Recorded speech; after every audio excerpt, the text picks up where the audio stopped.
what is 30%? How do you evaluate what is not being put into recycling? You have to look at the waste stream.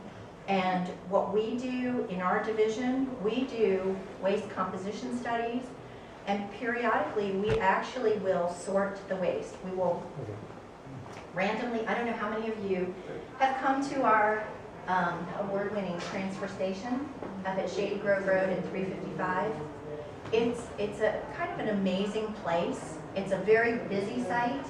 It is where all the waste that's collected from the single-family sector, as well as those folks that collect from the commercial sector and the multifamily sector, can choose to come in with the trash to the transfer station. We have our recycling center co-located there. We offer tours daily. Every day that we're in operation at the recycling center, we offer tours. You can take a self-guided tour or a guided tour. How many of you have come to our recycling center? It's kind of amazing, isn't it? I always describe it as sort of Willy Wonka and the Chocolate Factory. It's very interesting. Have you guys come with your school yet? No? It's an amazing process. There's a lot of machinery that some brilliant people have put together. There's also a lot of hand sorting that goes on. And if you know, everything that you put at the curb for recycling comes to our facility, where we take the paper and cardboard and we simply transfer it. Everything's tipped out of the collection truck. The paper and cardboard is transferred to larger tractor trailers. It then goes about 5 or 7 miles out to the Air Park area where Office Paper Systems, it's a private facility where the county has a long-term contract with them. They take the paper and cardboard, and at their facility in Gaithersburg, they sort into the different grades or commodity types of paper. All of your commingled containers, your glass bottles and jars, your cans, your aluminum foil products, your plastic items, plastic containers, all of that we actually process at our facility. It tips off the truck. We have large front-end loaders that push the materials onto the conveyor belt, and it starts through this very elaborate process where, again, part mechanized but also part hand sorting. We separate all of those commodities in the various different commodity types. And what do we do with it? We bale it up, we package it up. We are constantly monitoring the markets, and we have a subcontractor that actually keeps on top of the different market outlets. They offer money to us for these recyclables. And I have to say that Montgomery County, Maryland is very well known for giving the recycling markets very clean, and when I say clean, I mean uncontaminated materials in very significant quantities consistently. We're very consistent. So the markets really love to get materials from us. And that has been a huge benefit. Well, first of all, it's not an accident. That's What is the standard for uncontaminated? For instance, if a jar is mostly clean with there's a few specks of, say, tomato sauce in the bottom, where does it reach the threshold?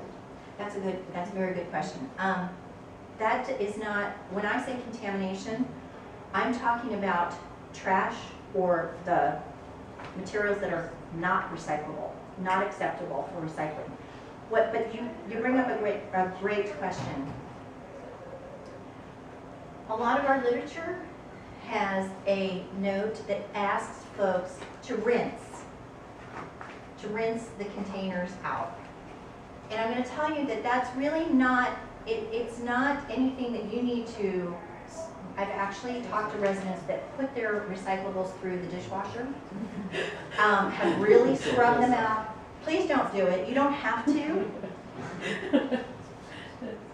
The reason we ask folks to rinse their materials is not because of the recycling process. Believe me, when you come to our recycling center and you see the process, which is the beginning of the process, you know, it continues, and we'll go into this a little bit later. But in the recycling process, all of these materials will be fully cleaned. That's not why we're asking you to rinse things. We are actually asking you as a convenience to yourselves. For example, if you start collecting up all your recyclables immediately, the day after your recycling bin is collected and emptied. So that means that for 6 days, your recycling bin is going to sit either in your garage, carport, or for some folks, in your kitchen. When you have a mayonnaise jar, if you don't rinse out the remnants of the mayonnaise, in 6 days, it is going to start to go sour. And it's probably going to get oily. And it may start to attract things that you don't want to attract, like insects, things, critters. In the summertime, people have cans of soda, bottles of soda. If you don't rinse a little bit, you have a lot of very sticky material that is perfect to attract bees. So we're just asking you to rinse as a convenience, not because we need everything scrubbed out. Let me see. Okay, so let me give you a little bit of breakdown about, you were asking about the solid waste stream. Again, last fiscal year, which is the last full fiscal year that we have all the full data on, 1.1 million tons of waste was generated in Montgomery County. That's municipal solid waste. Now, of that waste, more than half, 51%, comes from businesses. 41.5% comes from single-family households. And then another 7.4% of the waste in Montgomery County comes from apartments and condominiums. So as you can see, it's pretty much split, residential versus non-residential sources.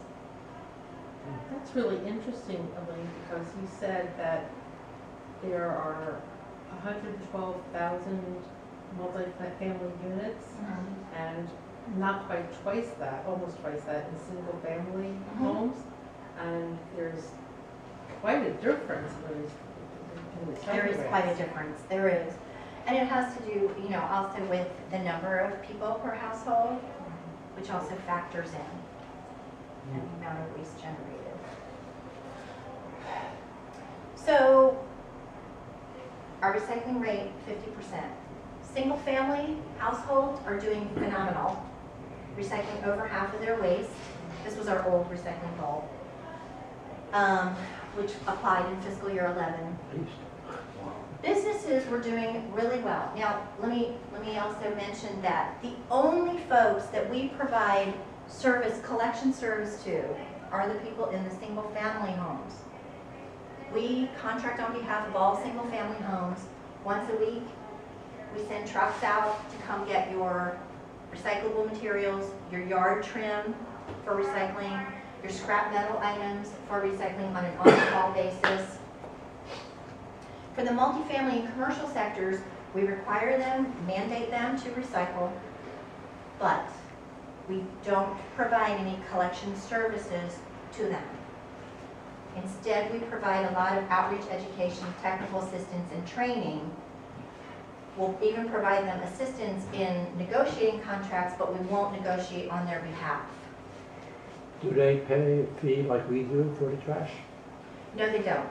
I mean, they do pay the systems benefit charge, which every waste generator in Montgomery County pays their fair share of our overall solid waste systems, facilities, programs cost.